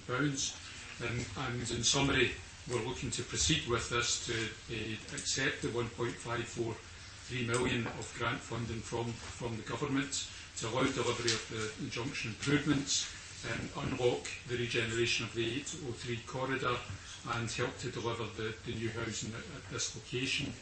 And we feel it's important to proceed with the recommendations that are set out there, noting the award of the grant, agreeing to participate in a partnership with INH Brown and McTaggart and Michael for the delivery of the project, commissioning WSP for its delivery, and noting the requirement to include it in the capital programme. Thanks very much. Happy to take any questions. Thanks for that. Prince Alexander. Yes, Convener, Douglas said that he hoped this would be a good news report. Can it be considered anything but a good news report? it's additional resources to this authority that allows us to implement the development plan for the area, and that's to be welcomed. I understand Douglas's caution on that because of the past experiences with Section 75 agreements, etc. So I can understand caution, but this has secured grant funding that will go a long way to loosen the area of land between Coney Park and Derrylone Head. That's a key strategic growth area for the authority, and one which was included within the local development plan itself. So with that, keep it short and sweet. I welcome the report, welcome the additional funds, look forward to them taking place during the next financial year, and formally move the recommendations within the report. Second. Thank you, Convener. I'm looking at this report. It's an excellent report. It's good news for the Council and for the whole of the Falkirk Council. I also am very excited because we're talking in terms of 1,254 new homes, potentially. I'm also excited because we're talking about the delivery of 172 affordable houses, of which will include 100 council houses. So from that point of view, I would like to second this report. Thanks for that. Councillor Gardner. Thank you, Convener. I've got a question for Douglas, and it's in relation to the slip road improvements, and specifically the West End one. Can you confirm for the people of Banknock and Hags that this will include a roundabout as such at the entrance to the junction? I've got the drawings, and in fact, I've had a previous conversation with Councillor Gardner where I thought it was a roundabout, but it's not. It's a T-junction at the west end. So I've got the drawing. I can share that with the Council at the end of the meeting. Okay, thank you. Thanks. Anyone else? If not, then we'll move to the